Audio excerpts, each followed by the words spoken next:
పరిశుద్ధాత్మ దేవుడు ముందుగా అనేకమైన విషయాల కోసం కూడా తెలియచేయమని బయలుపరచడం జరిగింది.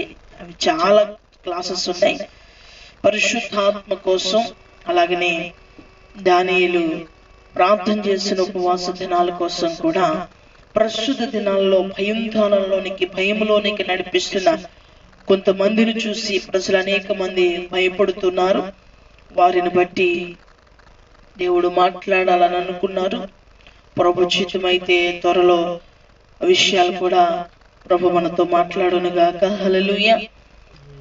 ఈరోజు రేపు చెప్పబడుతున్నటువంటి వాక్య భాగాలు మన ప్రాథమిక ప్రస్తుతము దినములు, ముందున్న దినములకు మనం తీసుకోవలసినటువంటి స్టాండ్.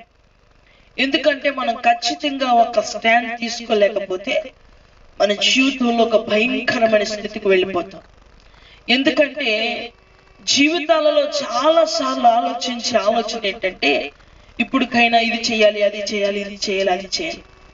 కానీ ఒక సమర్థవంతమైన భర్తగా, ఒక సమర్థవంతమైన భార్యగా, ఒక సమర్థవంతమైన పిల్లలుగా, తల్లిదండ్రులు బిడ్డల పట్ల, బిడ్డలు తల్లిదండ్రుల పట్ల ఈ వ్యవస్థ, కుటుంబ వ్యవస్థ ఏదైతే ఉందో దాని పునాది స్థాయి నుంచి సంపూర్ణం చేయాలి అంటే కేవలము మనం బైబిల్లో నుంచి నేర్చుకోవలసినటువంటి అనుభవ పాఠములు కొన్ని ఉన్నాయి. ఎందుకంటే నేటి క్రైస్తవ కుటుంబాలు ఈరోజు ఎలా ఉన్నాయంటే అసహ్యకరంగా మారిపోయినాయి, నిర్జీవంగా మారిపోయినాయి.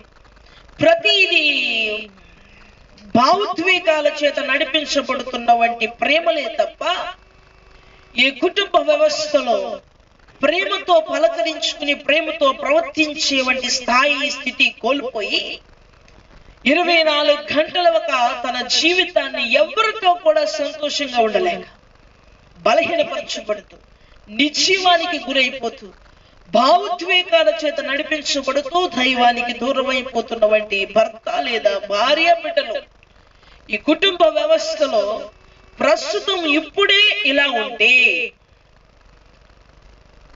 మనము యుద్ధం చేయవలసినవి చాలా ఉన్నాయి. మనం చాలా ఆటలతో యుద్ధం చేయాలి. యుద్ధం చేయాలంటే మనము తల్లిదండ్రులుగా భర్తగా భార్యకి, భార్యగా భర్తకి, తల్లిదండ్రులుగా బిడ్డలకి, ఒకవేళ బిడ్డలుగా తల్లిదండ్రులకి ఎవరికి వాళ్ళే స్టాండ్ తీసుకోవలసినటువంటి సమయం ఇది. హల్లెలూయా. ఎవరికి వాళ్ళే సరైన థియరీలో సరైన టైం ఇది. వారు నిర్ణయాలు తీసుకుని నడవగలిగితే దేవుడు మీ జీవితాల్లో ఒక నూతన కార్యాలు చేయబోతూ ఉంటాడు. హల్లెలూయా. అట్టి కృప మనకి అనుగ్రహించబడును గాక. ఇక్కడ మనం దేవుడు సెలవిచ్చిన మాటలు ఏమిటి అంటే, ఈరోజు కుటుంబ వ్యవస్థ సంపూర్ణ స్థాయిలో దేవుని యొక్క ఒక ఉద్దేశాన్ని తెలుసుకోవాలి. దేవుడికి ఒక ఉద్దేశం. ఈరోజు కుటుంబ వ్యవస్థ తెలుసుకోవలసిన అవసరం ఎంతైనా ఉన్నది. కాబట్టి త్వరగా కొన్ని రెఫరెన్సెస్ ఉన్నాయి, పరిశుద్ధాత్మ దేవుడు బయలుపరిచినవి. వాటిని త్వరగా చదువుకుంటూ మనం ఆధ్యాత్మికంగా బలపరచబడుతూ ముందుకు కొనసాగించబడదాం.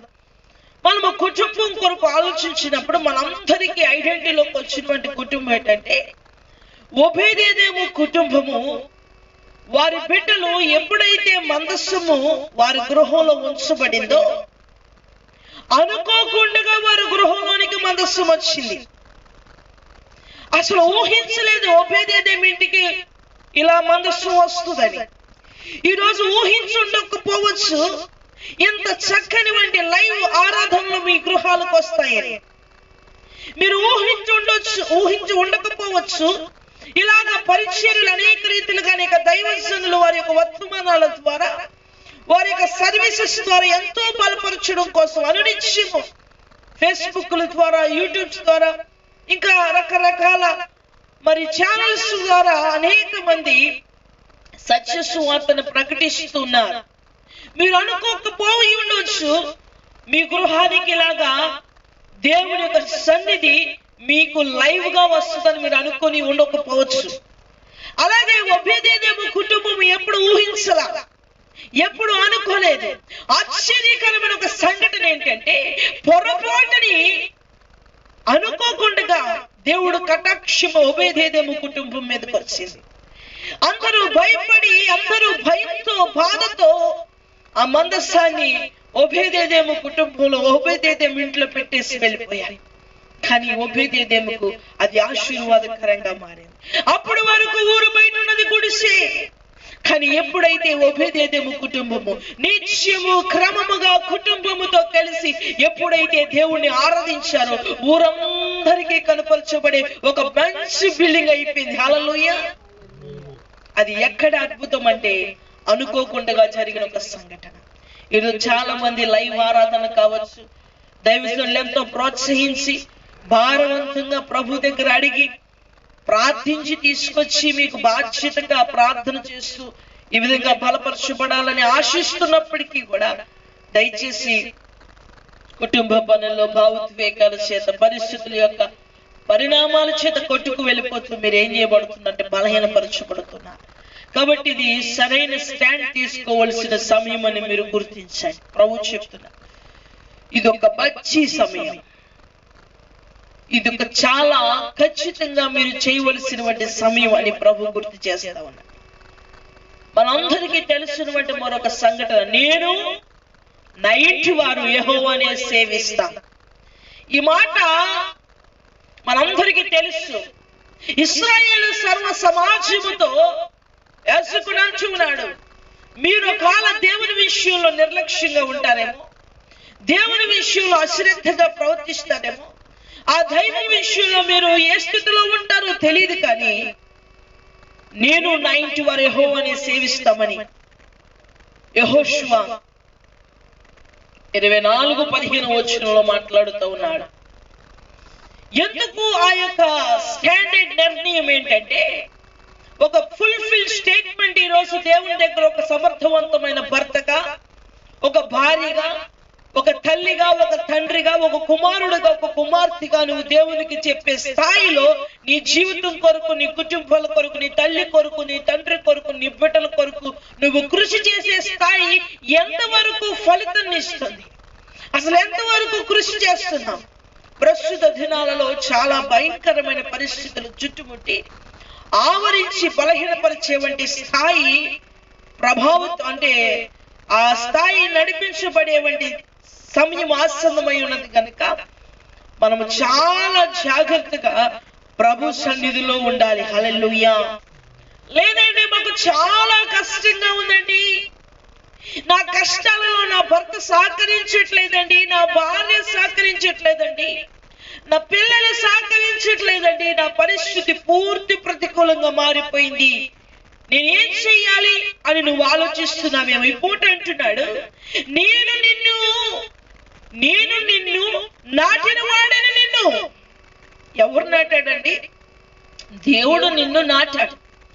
నాటిన వాడికి ప్రతిదీ కూడా తెలుసు. అందుకే యెషయా గ్రంథములు ఏమంటున్నాడంటే, యెషయా గ్రంథము 61వ అధ్యాయము 3వ వచనములో చూస్తే, ఆయన ప్రాథమికంగా నీ దుఃఖమును, నీ ఆవేదనను, నిరీక్షణను, నీ కన్నీటిని చూస్తూ చివర్లో అంటున్నాడు, నీ కన్నీటిని నేను ఎరిగి ఉన్నాను, నీ దుఃఖం నేను ఎరిగి ఉన్నాను, నీ ప్రతి పరిస్థితులు నేను ఎరిగి ఉన్నాను, నేను నిన్ను నాటిన వాడను. నేను ఏ స్థితిలో నాటానో తెలుసా, ఎలాంటి వృక్షముగా నాటానో తెలుసా, ఎలాంటి స్థాయిలో స్థాపించాలనుకున్నానో తెలుసా అనే మాటలు మాట్లాడుతూ ప్రభు నీ ముందు ఈ రోజు జ్ఞాపకం తీసుకొస్తా ఉన్నాడు. చూడండి, యెషయా గ్రంథము 61వ అధ్యాయము 13వ వచనం, 3వ వచనం, క్షమించండి.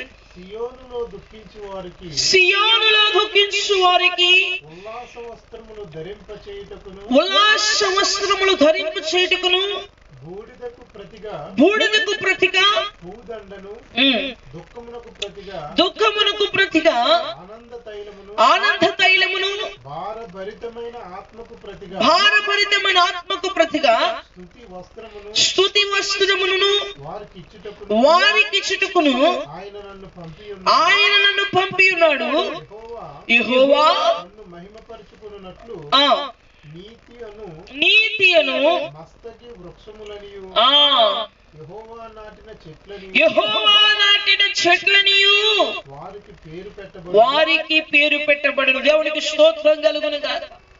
ఎవరైతే శ్రమలో ఉన్నారో, ఎవరైతే దూఖపడుతున్నారో, మీరు యెహోవా చేత నాటబడిన చెట్లు. హల్లెలూయా. ఈ పూట మీరు చెట్లుగా ఉన్నారు. గృహానికి మీలో నుంచి పిల్లలు కొమ్మలు బయటకు వచ్చినాయి. మీరు మీలో నుంచి వచ్చిన కొమ్మలు, మీలో నుంచి వచ్చినటువంటి జీవం, మరొక జీవితాన్ని, మీరు ఒక లైఫ్ ని మీరు కొనసాగిస్తూ మరొక బిడ్డలకు మీరు లైఫ్ ని ఇచ్చారు. అది దేవుని కృప చేత మీరు ఒక జీవితాన్ని రోల్ చేస్తున్నారు. పూర్తిగా మీరు ఏ గైడెన్స్ లో నడిపించబడుతున్నారో మీరు ఆలోచించుకోవాలి. ప్రాథమికంగా దేవుడు అంటూ మీరు యెహోవా చేత నాటబడిన చెట్లు. దేవునికి స్తోత్రం కలుగును గాక. ఈరోజు నీకు ఇచ్చిన భర్త యెహోవా చేత నాటబడిన బిడ్డ. నీకు ఇచ్చిన భార్య దేవుని చేత నాటబడింది. నీకు ఇచ్చిన బిడ్డలు దేవుని చేత నాటబడ్డారు. ఇది నా భార్య, ఇది నా భర్త, ఇది నా పిల్లలు. ఇలాంటి ప్రేమలు విడిచిపెట్టండి. దేవుని కంటే ఎక్కువగా దేన్ని ప్రేమించే స్థాయి, స్థితి నీలో ఉంటే వాటిని తగ్గించుకుంటే మంచిది. ఈ పూట ప్రభు అంటున్నాడు, మీరు దేవుని చేత నాటబడిన వంటి వారు. మంచిదే, మనందరము కూడా దేవుని చేత నాటబడ్డాం. నీ భర్త, నీ భార్య, నీ బిడ్డలు అందరూ కూడా దేవుని చేత నాటబడ్డారు. నాటబడిన మన జీవితాలు స్థిరంగా ఉండడానికి ఏ స్థాయిలో మనం బలపరచబడాలనే దగ్గరే మనం స్టాండ్ తీసుకోలేకపోతున్నాం ఈ పూట. ఇప్పుడు నాటబడిన స్థితి చెట్టు ఏ స్థాయిలో తన రూట్స్ ఏర్పాటు చేసుకుంటుందో కాస్త ఆలోచించారా? మనందరికీ తెలుసు, చెట్టుకి మన ఇంటి దగ్గర ఏమైనా కుండీల్లో చెట్టేస్తే ఎక్కడైనా కొమ్ముకి ఏదైనా చిన్న చీడ పురుగు ఎక్కడైనా పడితే ఏం చేస్తాం? ఆ కొమ్ములను ఏం చేస్తాం? తుంచి వేసేస్తాం. అందుకనే రోమపత్రిక 11వ అధ్యాయం 6వ వచనం అంటాడు, ముద్ద పరిశుద్ధమైతే, తీసింది చిన్నది పరిశుద్ధమైతే ముద్దంతయు పరిశుద్ధమే కదా అంటాడు.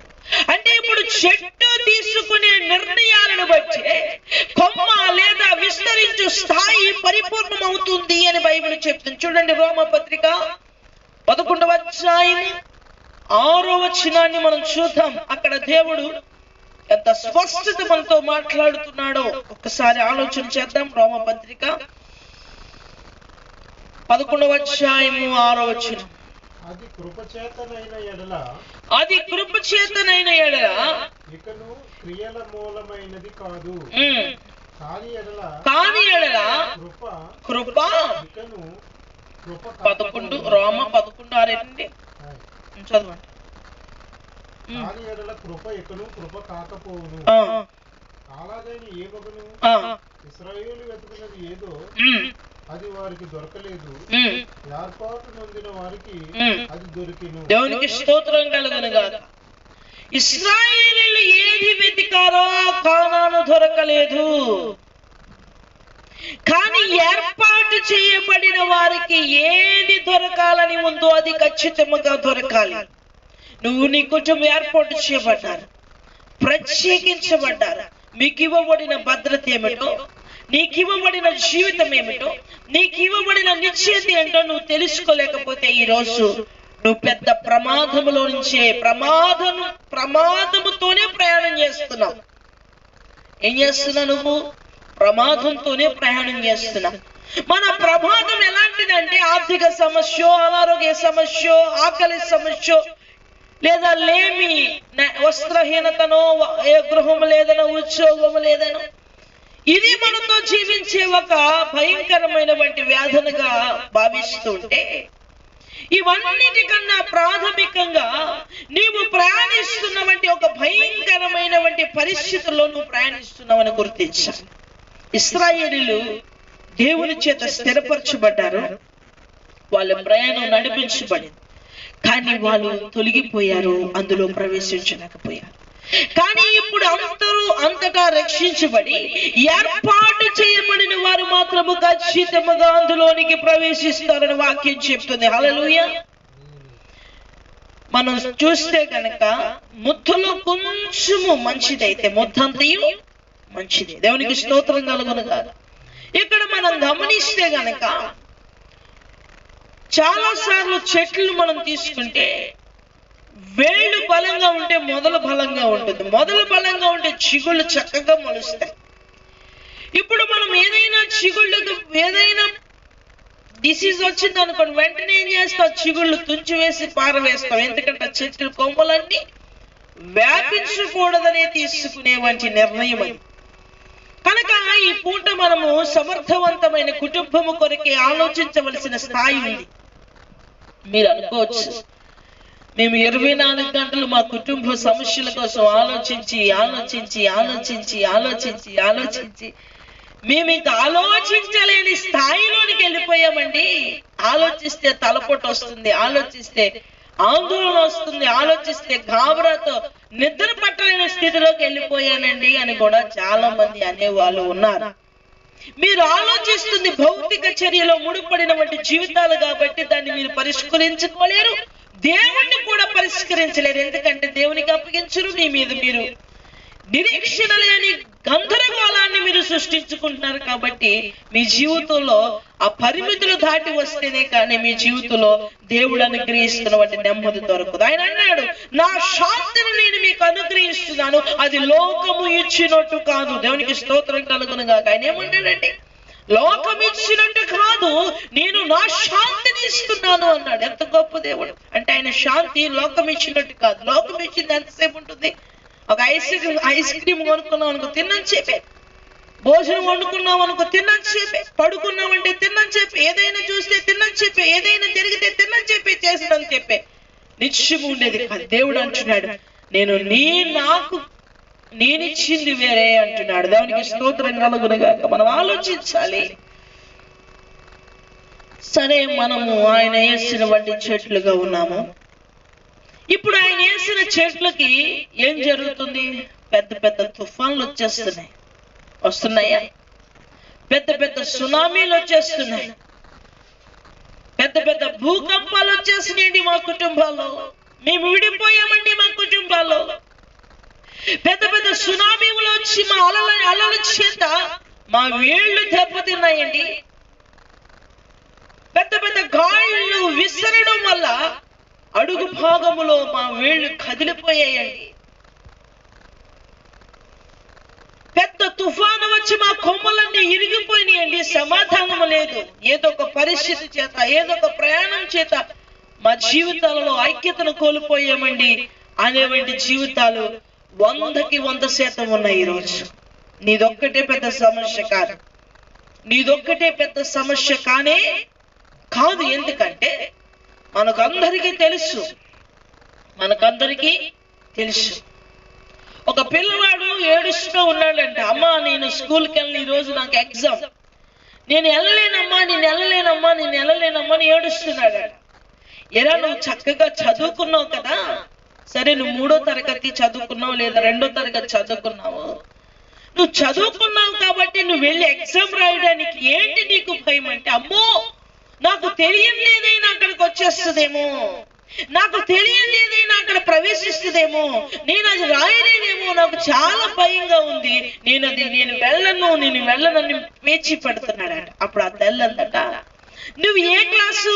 నువ్వు 3వ తరగతి అయితే నీకు చెప్పబడినవి, నీకు తెలిసినవే నీ ఎగ్జామ్ పేపర్ లో ఉంటాయి. కానీ నువ్వు 3వ తరగతి వాడికి 10వ తరగతి పేపర్ ఇవ్వరు కదా అని చెప్పిందంట. అవును కదా, వాస్తవం కదా.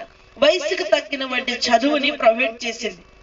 ఇప్పుడు నీ యొక్క స్థితికి సంబంధించినటువంటి సమస్య తప్ప నువ్వు అధిగమించలేని సమస్య ఏది నీకు చొరబడదు బిడ్డ. ఎందుకంటే చాలా మంది అనుకుంటారంటే, నాకన్నా పెద్ద సమస్య ఈ ప్రపంచంలో ఎవరి దగ్గర లేదనుకుంటున్నాను. చాలా మంది చాలా పెద్ద పెద్ద సమస్యలు మోస్తున్నారు.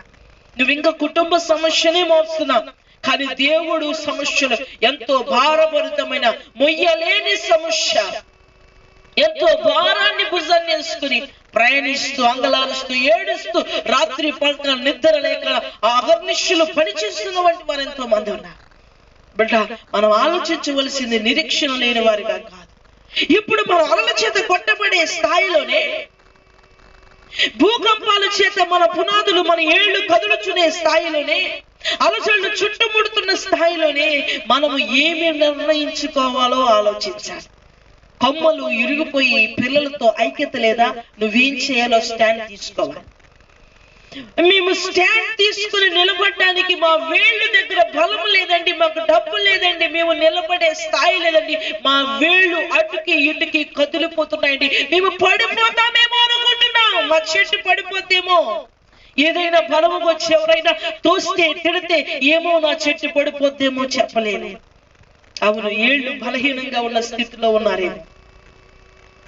దేవుడు మన చెట్టుని మనం గమనించుకున్నప్పుడు దేవుడు అంటూ ఉన్నాడు, పరిస్థితులు చెట్టుకి ఎలాంటి సౌకర్యాన్ని ఇస్తాయంటే, భూమిలో మరీ లోతుగా పాతుకు వెళ్ళడానికి పరిస్థితులు చెట్టుకి ఎంతో సహాయం చేస్తాయి. హల్లెలూయా. కొమ్మలు ఇరిగిపోతే నూతన కొమ్మలు పుట్టించడానికి చెట్టే ప్రయత్నం చేస్తుంది. అడుగు భాగములో ఏళ్ళు బలహీనపరచబడితే మరీ సమస్య వచ్చినప్పుడు మరి లోతైన నీళ్లు వెళ్ళాలని చెట్టు అనుక్షణం కృషి చేస్తుంది. ఒక సమర్థవంతమైన తల్లిగా, ఒక సమర్థవంతమైన భర్తగా, ఒక బిడ్డలుగా మీ సమస్యను చూసి మీరు ఎందుకు బలహీనపరచబడుతున్నారు అంటే, మీ కృషి, మీ స్థాయి, మీ ప్రయత్నాలన్నీ కూడా ఏదో బుడబుక్కలోడు వాయిస్తాడు కదా, సౌండే వస్తుంది, ఆయన దగ్గర ఏమీ ఉండదు. ఈ రోజు చాలా మంది భక్తి జీవితం ఎలా ఉందంటే, ఏదో ఆటిస్తున్న ఆట, పాడిస్తున్న పాటలాగే ఉంది తప్ప ఏది కూడా స్టాండ్ తీసుకోలేకపోతున్నారు. ఎందుకు నీవు ఈ రోజు స్టాండ్ తీసుకోవాలంటే, నువ్వు బిడ్డల్ని కంటే సరిపోదు, నువ్వు పెళ్లి చేసుకుంటే సరిపోదు, ఒక భర్తకి భార్యగా వెళితే సరిపోదు, భార్యకి భర్తగా వెళితే సరిపోదు, మీరు ఒక తల్లిదండ్రులకు, ఒక బిడ్డలకి జీవితాన్ని ఇస్తే సరిపోదు. దాని పట్ల సంపూర్ణమైన అవగాహన నేటి సమాజంలో ఉంటేనే నువ్వు ఎదిరిగి నువ్వు నడవగలుగుతావు. హల్లెలూయా. మన పులుసును కొనుక్కుంటాం కదా, అది ఎలా, అది ఎందుకు అంత రేట్ అయ్యింది? అది నీటికి, వరద నీటికి ఎదిరిగైనా సరే తన ప్రయాణాన్ని కొనసాగిస్తుంది. అంతే తప్ప ఇంత పెద్ద వరదలు వచ్చేస్తున్నాయి, నేను ఎందుకు ఎన్ని తిరగాల, లేదు లేదు. దాని మీద మీరు చూసారా, అటు ఇటు ఎర్రని పొలుసు ఉంటుంది. అది ఈదినప్పుడు రక్తము చిమ్మునంతగా శరీరమును స్ట్రాంగ్ గా స్థిరపరిచి ఆ ప్రవాహానికి ఎదురీగడుతుంది. ఎందుకంటే దాని స్థాయి ఆ రేంజ్ లో పెంచుకుంటుంది. ఈరోజు నీ యొక్క ఏవైతే వేళ్ళు ఉన్నాయో నీ స్థితిలో, అవి కదులుతున్నాయంటే భూమిని గుల్లపరుస్తున్నాయి. ఎందుకు గుల్లపరుస్తున్నాయి తెలుసా? పడిపోవడానికి కాదు, కానీ నువ్వు మరింత లోతుకు వెళ్ళడానికి. హల్లెలూయా. నీ ఏళ్ళు స్ట్రాంగ్ గా ఉండాలి. హల్లెలూయా. ఒకవేళ చిన్న చిన్న వాటికి పడకుండా ఉండాలి, పెద్దది వచ్చినప్పుడు దాన్ని ఎదిరిగి నీవే నిలవాలి. హల్లెలూయా. నీ వేళ్ళు నువ్వేం చేస్తున్నావంటే ఒక అనుభవాన్ని నేర్చుకుంటున్నావు. అనేక పడిపోయే చెట్లకి నువ్వు ఊతకర్రగా మారిపోతున్నావు. హల్లెలూయా. ఎంతమందికి ఈ నిరీక్షణ ఉంది? ఈరోజు బిడ్డలు, తల్లిదండ్రులు, భార్య, భర్త అర్థం చేసుకోవాలి. చాలా మంది ఈరోజు బిడ్డలతో ఉన్నాం కాదు, తిన్నాం కాదు, భార్యతో ఉన్నాం కాదు, భర్తతో ఉన్నాను కాదు, అది చేశాను కాదు, ఇది చేశాను కాదు, ఇవన్నీ చేస్తున్నావే కర్తవ్యం అంతా, నువ్వు దేవుని పక్షంగా ఎందుకు స్టాండ్ తీసుకుంటలేదు? తీసుకోకపోతే ఏం జరుగుతుందో రేపు ఉపదేశాన్ని మీరు ఖచ్చితంగా వినండి. తీసుకోకపోతే ఎంత ఘోరమైన పరిణామము మీ జీవితాల్లో మీరు పొందుతారు, మీ జీవితాలలో మీ బిడ్డలకి ఇస్తారు. దాని నుంచి మిమ్మల్ని తప్పించగలిగే నాథుడు ఎవ్వరూ లేడు. అది దేవుని వాక్కది. కాబట్టి ఇప్పుడు మనము మీరు కొమ్మలు విస్తరించాయి, వేళ్ళు కదలబడుతున్నంత మాత్రానికి ఏం ప్రమాదం కాదు. ఎందుకంటే నీవు దేవుని వేసిన వంటి, నువ్వు గాలంటే వెళ్ళిపోయిన వంటి చెట్టువు కాదు, నువ్వు దేవుని చేత నాటబడిన చెట్టు. దేవునికి స్తోత్రం కలుగునుగాక. నువ్వు దేవుని చేత ప్రత్యేకించబడిన చెట్టువి. నీ కదిలికలన్నీ నీకు మేలుకరమే. కనుక నీవు కదిలిపోతున్నప్పుడే, నీ కొమ్మలు విరిగిపోతున్నప్పుడే, నీ పరిస్థితిలో ఏమి జరుగుతుందో, నీ చెట్టుకి ఆందోళనకరమైన సునామీ లేదా ఒక వరద లేదా ఒక గాలి విసురుతున్నప్పుడే చెట్టు తనకు తానే ఒక అవగాహనకు వస్తుంది. తనకు తానే ఎదిరిగే వంటి పరిస్థితులు ఏర్పరచుకుంటుంది. ఈరోజు నీ జీవితంలో ఒక భర్తగా, ఒక భార్యగా, ఒక బిడ్డలుగా ఏం స్టాండ్ తీసుకుంటున్నారు? చూడండి, కొలస్సీలకు రాసినటువంటి పత్రిక 2వ అధ్యాయం 6వ వచనం. కొలస్సీలకు రాసినటువంటి పత్రిక 2వ అధ్యాయము 6వ వచనం చదువుదాం. కావున మీరు ప్రభువైన క్రీస్తు యేసును అంగీకరించిన విధముగా ఆయన యందు ఏరు పారిన వారై ఇంటి వలె కట్టబడుచు మీరు నేర్చుకొనిన ప్రకారముగా విశ్వాసమందు స్థిరపరచబడుచు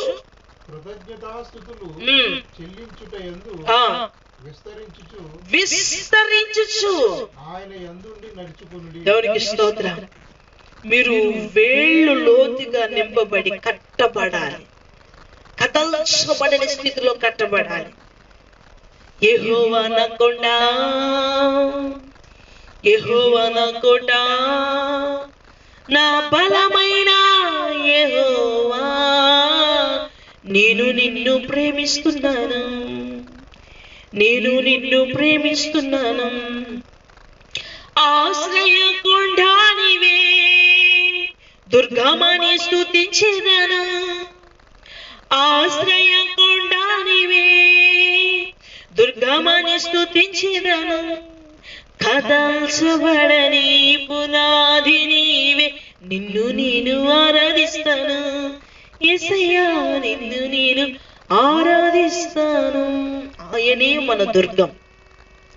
ఇక్కడ వాక్యం చెప్తుంది, మీరు మీ వేళ్ళు విస్తరించాలి.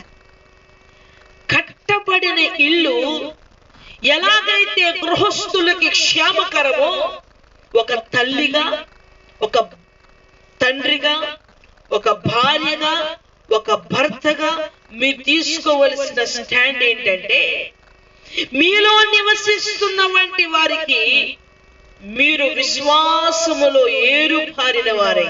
మీ వేళ్ళు పారాలంటే ముందు భూమి గుల్ల చేయబడాలి. భూమి గుల్ల చేయబడాలంటే చెట్టు కదలాలి. చెట్టు కదిలితేనే ఏళ్ళు కదులుతాయి. ఏళ్ళు కదిలితే భూమి గుల్ల పారుతుంది. భూమి గుల్ల పారినప్పుడే వేళ్ళు మరింత లోతుగా వెళతాయి. ఇప్పుడు ఈ రోజు నీ కదిలింపుకి కారణం ఏమిటంటే, నువ్వు లోతైన విస్తరించబోతున్నావు. దేవునికి స్తోత్రం కలుగునుగాక. ఈ రోజు నీ కదిలింపు నీ కుటుంబానికి ఒక సురక్షితమైన విశ్వాస పరిణామాన్ని నువ్వు నేర్పించాలి. నీకు విశ్వాసం లోపిస్తే ఇంకొక విశ్వాసం ఎలాగొస్తుంది? ఎలా వస్తుంది చెప్పండి? మాట్లాడితే అవిశ్వాసపు మాటలు, మాట్లాడితే అవిశ్వాసపు మాటలు, మాట్లాడితే ఏడుపు, మాట్లాడితే గోల, మాట్లాడితే ఆందోళన, మాట్లాడితే ఏంటో అంత ఏదో జరిగిపోతా ఉంది. నీ ఇన్వాల్వ్మెంట్ లేకుండానే సాతాను నీ చేత జరిగిస్తున్న చర్యను నువ్వు గుర్తించుకోలేని స్థాయిలో ఈ రోజు నీ జీవితం నడిపించబడుతుందంటే, ఒక భర్తగా, ఒక భార్యగా నువ్వు గుర్తించవలసిన స్థాయి ఏమిటో చూడాలి. ఇక్కడ అంటున్నాడు, మీరు వేరులు లోతుగా వెళ్ళిన వారే, మీరు కట్టబడిన గృహాలుగా మార్చబడాలి. పునాది, ఇంటికి పునాది చాలా ప్రాముఖ్యం. పునాది స్ట్రాంగ్ గా ఉంటేనే గృహం ఏమవుతుంది? స్ట్రాంగ్ గా ఉంటుంది. ఈ రోజు నీ యొక్క పరిణామం యొక్క సమస్యల స్థితి నీ విశ్వాసములో పిల్లర్స్ లాంటివి. నీ పిల్లర్స్ కరెక్ట్ గా ఉంటేనే అందులో నివసిస్తున్న వారి యొక్క విశ్వాసం కూడా కరెక్ట్ గా ఉంటుంది. ఇలా చాలా మంది నీ విశ్వాసం పోతే నీ పిల్లల విశ్వాసం పోతే, నీ భర్త విశ్వాసం ఉండదు, నీకు భార్యకి విశ్వాసం ఉండదు, నిన్ను కన్న తల్లిదండ్రులకి విశ్వాసం ఉండదు, నీ తోబుట్టులకి విశ్వాసం ఉండదు. నీ భర్త జీవితం బట్టి అందరికీ అవిశ్వాసకరమైనటువంటి జీవితమే తప్ప ఒక్క మారు మనసు సంబంధమైన భర్త జీవితం ఉందా నీలో? గమనించండి. ఇప్పుడు అందుకని అంటున్నాడు, విశ్వాసం యందు వేరు పారిన వారై జీవించాలి. హల్లెలూయా.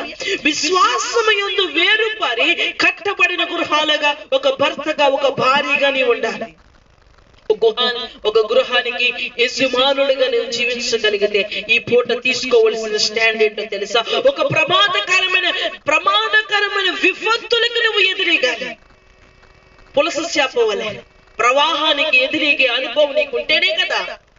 ఆ యొక్క పులస చేప సహజ స్వభావం ఏంటంటే ఆటోమేటిక్ గా వరద వచ్చినప్పుడల్లా ఎదురెగుతుంది. కానీ ఎవడన్నా చెప్తున్నాడా? దానికి లేదు. తన సహజ స్వభావం ఏంటంటే అది ఎదిరిగే అనుభవంలో ఉంది. ఈ రోజు నీ జీవితం కూడా విశ్వాస పరిణామం చొప్పున నువ్వు లోతైన అనుభవానికి వెళ్ళి నీ గృహానికి ఒక సేఫ్టీ, విశ్వాస సహితమైన స్టాండ్ తీసుకోవాలి. చూడండి, మరొక వాక్యాన్ని మనం చూద్దాం. తర్వాత అక్కడ ఏముంది? చివరి వచనంలో మరొక మాట ఉంది, చదువుదాం. మీరు నేర్చుకున్న ప్రకారముగా విశ్వాసమునందు స్థిరపరచబడుచు.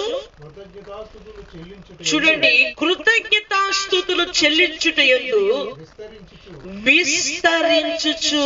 కొమ్మలు ఎలా విస్తరించాలి? బరి తెగించి విస్తరించాలా? ఎలా విస్తరించాలి? మీ పిల్లలు దేవునికి కృతజ్ఞతలు చెల్లిస్తూ విస్తరించాలా? బరి తెగించిన భక్తి జీవితం చేయాలా? నాకు తెలిసిన ఎన్నో కుటుంబాలు 10 సంవత్సరాల నుంచి క్రైస్తవ్యం, 5 సంవత్సరాల నుంచి క్రైస్తవ్యం, 3 సంవత్సరాల నుంచి క్రైస్తవ్యం, 20 సంవత్సరాల నుంచి క్రైస్తవ్యం, ఒక్క రోజు కూడా కుటుంబ ఆరాధన జరిగిస్తలేని దుస్థితి. ఎంత భయంకరమైన ఘోరం అంటే, ప్రతిరోజు కొంతమందికి ఫోన్ చేసి కుటుంబారాధన చేస్తున్నా లేదా మా కుటుంబాలందరికి ఫోన్ చేసి అడగాలని అనిపిస్తుంది. ఒక్కొక్కసారి దేవుని ముందుకు వెళ్ళడానికి సిగ్గు వేయాలి. ఒక తల్లిగా, ఒక తండ్రిగా నువ్వు తీసుకోవలసిన జాగ్రత్త ఏంటంటే పిల్లల చేత కుటుంబారాధన జరిగించాలి. నువ్వు విశ్వాసములో స్థిరపరచబడి నీలో నుంచి వస్తున్న కొమ్మలన్నీ కృతజ్ఞతలు చెల్లిస్తూ విస్తరించాలి. అంతే తప్ప బరి తెగించి విస్తరించకూడదు. ఈరోజు మా అమ్మ పెడుతుంది, మా నాన్న బాగా చూస్తున్నాడు, ఇలాగే విస్తరిస్తున్నాడు. భక్తులు వారి జీవితంలో వారి బిడ్డలు ఏం కావాలన్నా ముందు ప్రభువుని వెళ్ళి అడిగినారన్న, వీళ్ళు నీకేం కావాలో ప్రార్థన చేసుకోండిరా అని చెప్పి అడిగిన తర్వాత పిల్లలకు కొనిచ్చారు వారి జీవితాలు సాక్ష్యాలు. ఇప్పుడా నేను ఇవ్వలేను బాబు, నేను ఇవ్వలేనయ్యా, నువ్వేదో రీతిగా ఏదో చేస్తానులే అంటే పిల్లల్ని ఏం చేస్తారంటే వీళ్ళు కన్విన్స్ చేస్తున్నారు, వీళ్ళ పిల్లలు కన్విన్స్ చేస్తున్నారు తెలియని దుస్థితి రోజు తల్లిదండ్రులకు వచ్చేసి. దీనికి కారణం ఏంటో తెలుసా? ఒక తల్లిగా, ఒక తండ్రిగా సరైన స్టాండ్ తీసుకోవడమే. సరైన స్టేజ్ లో మీరు ఏం అప్లై చేస్తున్నారు పిల్లలకి? ఈరోజు సర్వత్ర సంఘాల్లో ఉన్న కుటుంబాలు ఎందుకు కుటుంబారాధనలో లోపిస్తున్నారు? 10 సంవత్సరాలు, 20 సంవత్సరాలు, 30 సంవత్సరాలు, 30 సంవత్సరాల సేవా జీవితంలో ఉన్న కుటుంబాలకు వెళ్ళినప్పుడు వాళ్ళ గృహాల్లో ఒక్కరోజైనా ఉండడానికి ఉంటది కదా. అప్పుడు నేనే వాళ్ళు ఏం చేస్తున్నారని గమనిస్తా. ఒక్కొక్కసారి వెళ్ళినప్పుడు వాళ్ళ ఇంట్లో అయ్యో కుటుంబారాధనకి ఎప్పుడు కూడుకుంటారని ఎదురు చూస్తుంటే వాళ్ళకి కుటుంబ ఆరాధన కోసం ఆలోచనే ఉండదు. నీ పిల్లలు కృప ద్వారా విస్తరించాలి. హల్లెలూయా. దేవుడు ఈ విధంగా మాట్లాడుతున్నాడు. ఇప్పుడు ప్రాథమికమైన పునాది 3 విషయాల్లో ఆధారపడి ఉంది. 1 విశ్వాసం, 2 ప్రేమ, 3 నిరీక్షణ. నీ కుటుంబాలలో ఈ 3 సందర్భాల చేత నువ్వు స్థాపించబడినటువంటి ఒక తల్లిగా, ఒక తండ్రిగా, ఒక భర్తగా, ఒక భార్యగా, ఒక బిడ్డలుగా మీరు మార్చబడగలిగితే మీరు దేన్నైనా ఎదిరిగే శక్తిని మీరు పొందుకుంటారు. హల్లెలూయా. ఆ శక్తివంతమైన కృప చేత మాత్రమే నడిపించబడాలి. రానున్న దినాలలో ఇవే మనకి పెట్రోల్, ఇంధనం దహించినప్పుడే బండి ఏం చేయబడుతుంది? నడిపించబడదు. ఇంజిన్ లేని బండుల్లో తయారైన తర్వాత సడన్ గా ఏదైనా విపత్తు వస్తే ఎక్కేసి ఎక్సిలేటర్ తొక్కేస్తే ఎక్కడ వెళ్తుంది? అది ప్రాక్టీస్ లేదు, దానికి ఇంజిన్ లేదు. మీ భర్త జీవితం ఎలా ఉందంటే ఇంజిన్ లేదు కానీ సీట్లు బాగున్నాయి, కార్ షేప్ బాగుంది, మొత్తం ఎక్కడ బయట ఎక్కడ చూసిన చిన్న డాగు మచ్చ డ్యామేజ్ లేదు, బాగుంది, బైక్ చాలా బాగా కనిపిస్తుంది కారు. దాంట్లో లోపం ఏంటంటే దానికి ఇంజిన్ లేదు. ఈరోజు మీ భర్త జీవితం ఎలా ఉందంటే మీ యొక్క ప్రాథమికంగా మీరు స్టాండ్ తీసుకోవాలి. మన వృక్షాలు మన జీవితాలు ఎలాంటి స్థాయిలో నడిపించబడుతున్నాయి, ఒక తల్లిగా, ఒక భర్తగా, ఒక భార్యగా ఆలోచించాలి. చాలా మంది విశ్వాసం ఎలా నడిపించబడుతుందంటే బలహీన సంబంధమైన విశ్వాసం. ఈరోజు నీ విశ్వాసాన్ని బట్టి నువ్వు నడిపించుకో. ఈరోజు నీ విశ్వాసం ఆర్థిక సమస్యకో, అనారోగ్యానికో, భౌతికంగా ఉన్న అనేక వాటికి అప్లై చేస్తున్నాం. పెయిన్ కిల్లర్ రాస్తాం కదా, ఏంటి దాని పేరు ఏమంటారు, రకరకాల జండి బాంబ్స్ ఉన్నాయి, ఇవన్నీ అప్లై చేస్తాడు. అన్నట్లో కొన్ని తలబాధ తగ్గుతాయి, కొన్ని నొప్పులకు తగ్గుతాయి, తగ్గితే తగ్గినట్టు లేకపోతే లేనట్టు. కానీ నేను తలబాధ మందు రాసుకున్నాను, నాకు తగ్గొచ్చు, ఇది విశ్వాసాన్ని అప్లై చేయడం. కానీ ఇదే నన్ను స్వస్థపరుస్తుంది, ఇదే నా బాధను తీరుస్తుందని విశ్వసించే స్థాయి లేదు. ఇప్పుడు అప్లై చేస్తారంటే పైన ఏమో తాత్కాలికంగా తగ్గితే తగ్గొచ్చు, అప్పటికప్పటికే కావాలి, జంటి బాంబుతో పని ఉంది, లేకపోతే తర్వాత లేదు కదా. విశ్వాసం కూడా ఎప్పుడు పడితే అప్పుడు తీసుకుని అప్లై చేసే స్థాయిలో నేటి కుటుంబాల్లో మీరు ఉన్నారు. ఒక భర్తగా నీ విశ్వాసం నీ భార్యకి అర్థం అవ్వట్లా, ఒక విశ్వాసం ఒక భార్యగా నీ విశ్వాసం నీ భర్తకు అర్థం కావట్లా, బిడ్డలుగా మీ విశ్వాసం మీ తల్లిదండ్రులకు అర్థం కావట్లా. అంటే మీ విశ్వాసాలు ఎలా ఉన్నాయి, తప్పు ఒప్పు పరిస్థితుల్లో ముడిపడిపోతున్నాయి తప్ప మీ విశ్వాసం ట్రాన్స్పరెంట్ గా బిడ్డలకి కుటుంబాలకి కనిపించట్లేదు. అందుకని విశ్వాసపు స్థాయి ఐక్యతను పోగొడుతుంది, విశ్వాసపు స్థాయి కాపుదలను పోగొడుతుంది. ఏమంటాడు, ఏబు గురించి సాతాను మాట్లాడుతూ నీ ఇంటి చుట్టూ దేవుడు కంచి వేశాడే, ఏం చేశాడట, ఏబు ఇంటి చుట్టూ కంచి వేశాడట. ఎవరు సాక్ష్యం ఇస్తున్నాడు, సాతాను సాక్ష్యం ఇస్తుంది. ఎందుకు సాక్ష్యం ఇస్తుంది, ఏబు యొక్క జీవితంలో ఏబు యొక్క విశ్వాసపు స్థాయి స్థితి ఆ రీతిగా ఉంది. నువ్వు ఏ స్థితిలో ఉన్నప్పటికీ కూడా నీ స్థాయి నీ స్థితి అలా ఉండాలి. ఒకటి విశ్వాసం, రెండు ప్రేమ, మూడు నిరీక్షణ. కుటుంబ స్థాయిలో రానున్న పరిస్థితిని ఎదిరిగి అనుభవానికి ప్రాథమిక లక్షణాలు రేపు ఇమిడియట్లీగా మీ జీవితంలో అమలు చేయగలిగితే మీరు విపత్తులను తట్టుకోవడానికి ప్రిపేర్ అయి ఉంటారు. దేవునికి స్తోత్రం కలుగును గాక. ఒక భార్యగా నీ భర్తకు నేర్పించు, ఒక భర్తగా నీ భార్యకి నేర్పించు, బిడ్డలుగా మీ తల్లిదండ్రులకు నేర్పించండి. ముందు మీరు మీ ఇల్లును చక్కబెట్టుకుని మీరు తర్వాత మీ ఎదుటి వాళ్ళ ఇల్లుని చక్కబెట్టడానికి ప్రయత్నించండి. ఎదుటి వాళ్ళలో తప్పు ఒప్పు కలిగే పరిణామాన్ని విడిచిపెట్టండి. ముందు మనం ఎదురిగే పరిస్థితులు చాలా ఉన్నాయి, వాటి కోసం దేవుడు కొంత సమయం ఇచ్చాడు. ప్రిపేర్. మనకు ఇప్పుడు సమయమే ఇవ్వబడింది. ఇప్పుడు మనకి ఏమి ఇవ్వబడింది, సమయం ఇవ్వబడింది, అంతే. అనుగ్రహించబడింది ఎంత సర్టెన్ టైం అరేంజ్ చేయబడింది, అంతే. ఆ టయానికి మనం ఫుల్ఫిల్ చేయబడితేనే మన నిత్యత్వానికి వెళతాం. ఆ ఫుల్ఫిల్ చేయబడే టైంలో నీ భర్త, నీ భార్య, నీ బిడ్డలు, నీ తల్లిదండ్రులు, నీ తోపుట్లు, నీ రక్త సంబంధికులు, నీ ఆత్మీయులు, నీ సంఘములు ఎవరు విడవబడకూడదనే కషి రోసం నీలో ఉండగలిగితేనే నువ్వు రక్షింపబడవు.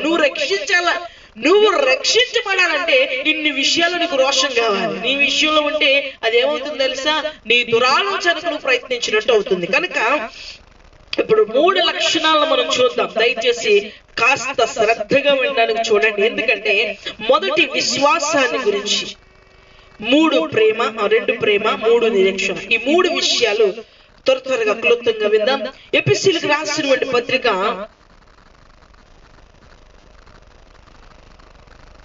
3వ అధ్యాయం 16వ వచనం. ఎఫెసీయులకు రాసినటువంటి పత్రిక 3వ అధ్యాయం 16వ వచనం. క్రీస్తు మీ హృదయములలో విశ్వాసము ద్వారా నివసించునట్లుగా తన మహిమైశ్వర్యము చొప్పున మీకు దయచేయవలెననియు మీరు దేవుని సంపూర్ణతయందు పూర్ణులగునట్లుగా ప్రేమయందు వేరు వేరు పారి స్థిరపడి సమస్త పరిశుద్ధులతో కూడా దాని వెడల్పు పొడుగు లోతు ఎత్తు ఎంతో గ్రహించుకొనుటకు జ్ఞానమునకు మించిన క్రీస్తు ప్రేమను తెలుసుకొనుటకును తగిన శక్తి గలవారు కావాలనని ప్రార్థించుచున్నాను. దేవునికి స్తోత్రం కలుగునుగాక. మీరు అర్థం చేసుకోండి, రిఫరెన్స్లు మీరు అర్థం చేసుకొని మీరు చదువుకోండి. దేవుడు అంటున్నాడు, విశ్వాసపు యొక్క మూలాల నుంచి ఏం పుష్పించింది? ప్రేమ. దేవునికి స్తోత్రం కలుగునుగాక. విశ్వాసము ద్వారానే, నమ్మకత్వం ద్వారానే ప్రేమ విస్తరిస్తుంది. ఈరోజు ఒక భర్తగా భార్య మీద ప్రేమ ఉండట్లేదు, భార్య భర్త మీద ప్రేమ ఉండట్లేదు, బిడ్డలకి తల్లిదండ్రుల మీద ప్రేమ ఉండట్లేదు. దీని అంతటికి కారణం ముందు దేవుని మీద ప్రేమ విశ్వాసాలు ఉండట్లేదు. నమ్మకం కోల్పోతే ప్రేమ ఎక్కడ పరిణమిస్తుంది? నమ్మకం ఉన్న చోటే ప్రేమ విస్తరిస్తుంది. దేవుడు తన అనాది సంకల్పం చొప్పున మనలందరినీ సృష్టించాడు. మనందరి మీద ఒక గొప్ప నిరీక్షణ ఉంచుకున్నాడు కాబట్టి ఆయన ప్రేమించాడు, భూమి మీదకు వచ్చాడు, రక్తాన్ని కార్చాడు, మనల్ని ఈరోజు సజీవంగా ఉంచాడు. హల్లెలూయా. కనుక ఇక్కడ అంటున్నాడు, మీరు విశ్వాసము యందు ఏం తెలుసుకోవాలో తెలుసా? సమస్త పరిశుద్ధులతో కలిసి ప్రేమ యొక్క లోతు, ఎడల్పు, ఎత్తు ఎక్కడ కలుగుతుంది? ఇదంతా క్రీస్తుతో పాటు మహిమలో ఉన్నప్పుడు సమస్త పరిశుద్ధులతో అబ్బా ప్రేమ, ఎడల్పు, లోతు, ఎత్తు ఏమీ కొలవలేని స్థాయిలో నీవు, నీ బిడ్డ, నీ భర్త, నీ కుటుంబం, నీ భార్య ఉండాలి. హల్లెలూయా. ఇది ఎక్కడి నుంచి విస్తరిస్తుందంటే ప్రాథమికంగా విశ్వాసము నుంచి, నమ్మకము నుంచి. నీ ఏళ్ళు కదిలిపోవచ్చు, నీ పరిస్థితులు తలకిందవచ్చు, నీ విశ్వాసాన్ని మాత్రము అది మేలుగానే ఎంచుకోవాలి. కదిలించబడుతున్న ప్రతిసారి చెట్టు ఏం చేస్తుందంటే తన మరింత బలాన్ని పుంజుకుని తన వేళ్ళను లోతుగా వెళ్ళి తనేం చేస్తుందంటే మరింత ఏదైనా ప్రమాదాన్ని తట్టుకునే స్థితిలోకి వెళుతుంది చెట్టు. ఈరోజు నీ స్థాయి, నీ స్థితి ఎలా ఉండాలంటే మరింత ప్రమాదాన్నైనా తట్టుకోగలిగే స్థితి నీలో ఉండాలి. హల్లెలూయా, హల్లెలూయా.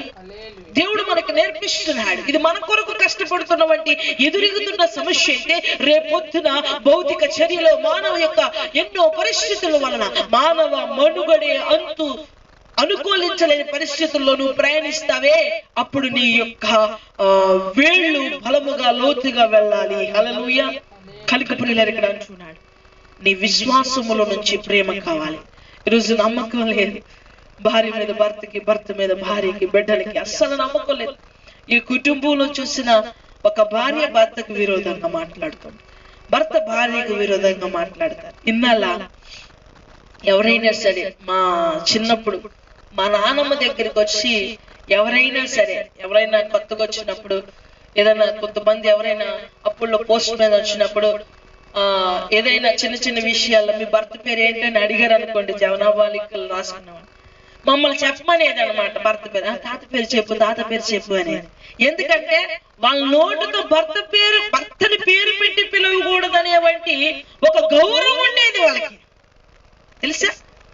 తాత పేరు చెప్పు, తాత పేరు చెప్పాలి. ఎందుకంటే వాళ్ళ నోటుతో భర్త పేరు చెప్పేవారు, అంత గౌరవం. పేరు పెట్టి పిల్లడం ఏంటి అని. ఇప్పుడు అరే ఎక్కడ ఉన్నారా, వెళ్ళరా, అరే ఏం చేస్తున్నారు, వెళ్ళరా అంటే ఒక వ్యక్తిని వ్యక్తిత్వ సంబంధమైన వంటి ఒక గౌరవాన్ని ఈరోజు కాపాడుకుంటలేదు. భార్యని కాపాడుకుంటలేదు, భర్త కాపాడుకుంటలేదు. భర్తగా చేయవలసిన కర్తవ్యాలని జరిగించక భార్య ముందు హేళన చేయబడుతున్నాడు. అలాగే భార్యను కూడా నలుగురిలో అవమానించడం, బంధువుల్లో అవమానించడం, స్నేహితుల మధ్య అవమానించడం, తన పుట్టింటి దగ్గర, అత్తింటి దగ్గర అవమానించడం. ఎంతో మంది భర్తలు వారి సొంత ఇంట్లోకి వెళ్ళినప్పుడు భార్యని లేకిగా దానికి ఏమి రాదులే, అది ఏం చేయలేదులే, అది అంతేలే అని చెప్పేసి లేకిగా మాట్లాడుతూ ఉంటారు. అంటే వాళ్ళ మీద నమ్మకత్వం లేదు, వాళ్ళ మీద వాళ్ళకి నమ్మకత్వం లేదు. ఎందుకంటే ఇది క్రైస్తవ గృహాలలో చాలా ఎక్కువగా తరచూ వినబడుతున్నటువంటి మాట. కొంతమంది ఈ మధ్యకాల సమయంలో చాలా కుటుంబాల్లో ఒక గొప్ప మాట నేర్చుకున్నారు. ఏంటో తెలుసా? పెళ్ళయిన తర్వాత, పిల్లలు పుట్టేసిన తర్వాత నీకు నాకు మ్యాచ్ కావట్లా, ఏమవట్లేదటండి? మన ఇద్దరికి మ్యాచ్ కాదు. మరి ఇప్పుడు ఏం చేస్తారు? ఇద్దరు మ్యాచ్ అయిన చూసుకుంటారా? అంటే ఎలా ఉందంటే ఈరోజు ఎవరికి నచ్చిన ప్రాసెస్ వాళ్ళు స్టార్ట్ చేసేస్తున్నారు. బిడ్డలతో సంబంధం లేదు, కుటుంబాలతో సంబంధం లేదు, నాకు తాగాలని ఉంది తాగుతాను ఏంటి అనేవంటి భర్త. నా ఇష్టాలు ముందు వచ్చినాయి, నువ్వు వెనకాల వచ్చావు, నా ఇష్టం అనేవంటి భర్త. సరే నీ కర్మ నువ్వు వేడు, నీతో నేను పడలేకపోతున్నాను విడిపోతున్న భార్య. ఇద్దరిని భరించలేక మొండితనంగా ప్రవర్తిస్తున్నవంటి బిడ్డలు. ఈ వ్యవస్థను మార్చాలంటే పరిస్థితులు ఎలా మారాలి?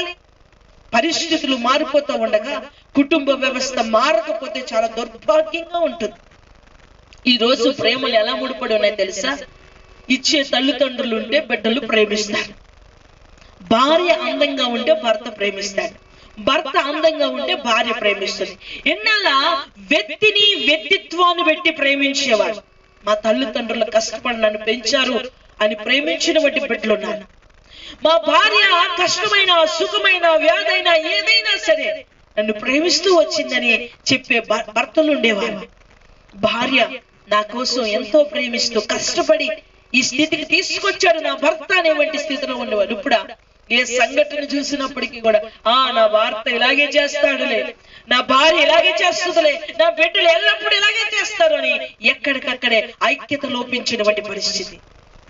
ఇదంతటికి కారణం ఏంటంటే ప్రాథమికంగా నేను దేవుడు అంటున్నాడు, నేను మిమ్మల్ని నాటాను. మీ యొక్క ఏవైతే ఫలభరితమైన కొమ్మలు ఉన్నాయో ఇవన్నిటిని మీరు స్టాండ్ తీసుకోవాలి.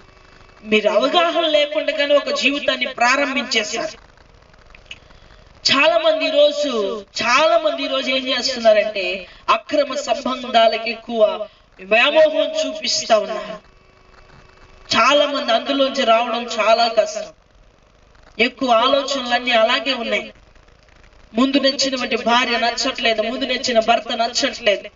క్రైస్తవ కుటుంబాల్లో ఎక్కడ చూసిన అక్రమ సంబంధాలు, ఎక్కడ చూసిన అన్యాయకరమైన పనులు, బిడ్డల్ని సినిమాలు చూడటానికి ప్రోత్సహించడం, సీరియల్స్ చూడటానికి ప్రోత్సహించడం, వాళ్ళకి ఫోన్లు ఇచ్చి వాళ్ళు ఏం చేస్తున్నా వారి చర్యలను గుర్తించకుండా బరి తెగించి మీరు వెళ్ళండి రా, దేవుని కృప మాకుంటుంది, మా కృప నీకుంటది అని చెప్పే తల్లిదండ్రులు ఉన్నారు. మీ కృప మీ బిడ్డలకు ఉంటే కుదరదు, దేవుని కృప ఉంటేనే వారు సురక్షితంగా క్షేమంగా ఉంటారని గుర్తించారు. నేటి కుటుంబాలలో బిడ్డలు ఎంతో దౌర్భాగ్యమైన స్థితి. నేటి బిడ్డల్లో చాలా మంది చూసారా, ఇంచుమించుగా ఒక 10 సంవత్సరాల నుంచి లేదా ఒక 8-5 సంవత్సరాల నుంచి పెళ్లి చేసుకున్న వారు ఎక్కువ శాతంలో విడిపోతున్నారు. చాలా కేసులు చూడండి, పెళ్లి చేసుకున్న తర్వాత విడిపోయిన వాళ్ళే. ఎందుకని? ఒక 10-8 సంవత్సరాల కిందట వ్యక్తిని మంచివాడా, వ్యక్తి బాధ్యత కలిగి ఉంటాడా, ఆ అమ్మాయి మంచిదా, అమ్మాయి ఫ్యామిలీ మంచిదా, అమ్మాయి యొక్క స్వభావాలు ఎలాంటివని తెలుసుకుని పెళ్లిళ్ళు చేసుకునేవారు. ఇప్పుడు ఎలా ఉంది తెలుసా? అమ్మాయి జుట్టు బాగుంది నాకు నచ్చేసింది, అబ్బాయి బాగున్నాడు, అబ్బాయి నడక బాగున్నాడు నాకు నచ్చేసాడు, అబ్బాయి ముక్కు బాగుంది, అబ్బాయి కళ్ళు బాగున్నాయి, అబ్బాయి మాట బాగుంది నచ్చేసాడు, అబ్బా అమ్మాయి మంచి స్మార్ట్ గా ఉంది, అమ్మాయి నాకు నచ్చేసింది అంతే పెళ్లి చేసుకుంటారు.